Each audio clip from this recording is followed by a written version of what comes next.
ሰላም ጤና ይስጥልኝ። ይህ ቢትዊን ሚ ኤንድ ዘ ወርልድ ክፍል 2 ነው። ስለምትከታተሉኝ አመሰግናለሁ። ቪዲዮውን ከመጀመራችሁ በፊት ሰብስክራይብ ማድረጋችሁን እርግጠኛ መሆን አትርሱ። መልካም ቆይታ ይሁንላችሁ። ሴትዮዋ አዳዲስ ልብሶችን ገዝታ ለአንዷ ሰራተኛ ለበሰቻት። ነገር ግን ይህንን ያደረገችው ወንድ ጓደኛዋ ማለትም ፍቅረኛዋ አእምሮ ውስጥ ምን እንዳለ ለማወቅ ብቻ ነበር። ያልጠበቀችው ነገር ቢኖር ግን ፍቅረኛዋ ከዚህ አካውንት በስተጀርባ ካለው ሰው ጋር በፍቅር መውደቁን ነበር። ግን ጥርጣሬዋን ለማጥራት በቆራጥነት ስለተነሳች ወዲያውኑ መልስ ለማግኘት ወደ ጄኒ ሄደች። ጄኒ አሰሪዋ የተደበቀ ስሜቷን ታስተውላለች ብላ በፍጹም አልጠበቀችም ነበር። ነገር ግን አሁንም እውነቱን አልተናገረችም። ስለዚህ አና በቀጥታ መልስ ለማግኘት ተስፋ በማድረግ ወደ አካውንቱ መልሳ ገባች። ነገር ግን በሚገርም ሁኔታ ከፍቅረኛዋ የተላከ መልእክት አገኘች። ቶልጋ እንድትቆይ ለማሳመን በሞከረበት ወቅት አሌክስ አና እንድትጋፈጣት ያደረጋትን አንድ ወሳኝ መረጃ ይፋ አደረገ። አና በስብሰባው መካከል ላይ ጄኒን ትላንት ወደ ዲጂታል ኤግዚቢሽኑ ሄዳ እንደነበረ ስትጠይቃት ጄኒ አና እየፈተነቻት እንደሆነ ስለተሰማት ወዲያውኑ ተረበሸች። ነገር ግን ሁሉም ሰው እያየ በመሆኑ ምን ብላ መመለስ እንዳለባት አላወቀችም። አና ጉዳዩን እዚያው ለመተው ፈቃደኛ ባለመሆኗ ጄኒን ወደ መጸዳጃ ቤት ተከተለቻት። ማብራሪያ ለማግኘትም ቆርጣ ነበር። ጄኒ ግን ስራዋን ለማቆየት ስትል ምንም አማራጭ ስላልነበራት ለመታዘዝ ተገደደች። ሁለቱም አብረው ወደ ዲጂታል ኤግዚቢሽኑ የሄዱ ሲሆን እዚያም አና ጥያቄዋን አቀረበች። እሱም በትላንትናው ዕለት ያደረጉትን ነገር ደረጃ በደረጃ እንድታሳያት ነበር። ጄኒ የሆነውን ነገር ሁሉ ደረጃ በደረጃ እንድታሳያት አና ካዘዘቻት በኋላ የታዘዘችውን አደረገች። ይህም በእሷና በአሌክስ መካከል ከአንድ ቀን በፊት የተከሰተውን ነገር ነበር።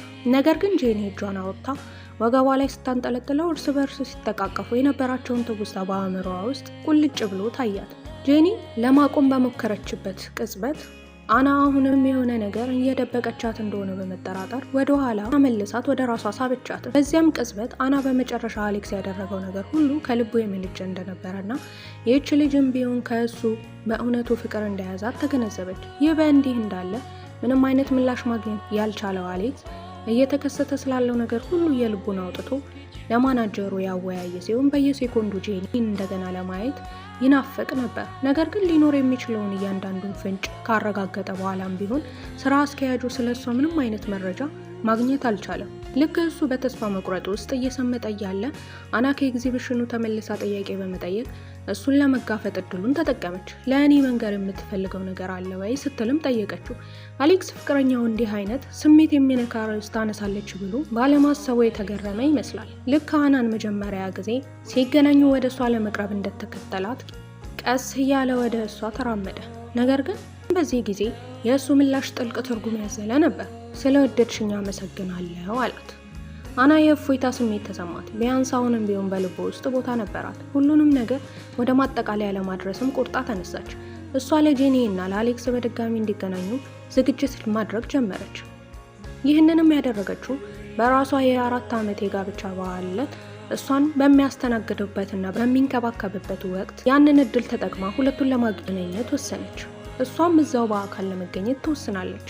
ምክንያቱም ይህ ሰው በመጨረሻ በእሷና በጄኒ መካከል ማንን እንደሚመርጥ በእርግጠኝነት ማየት ትፈልግ ነበር።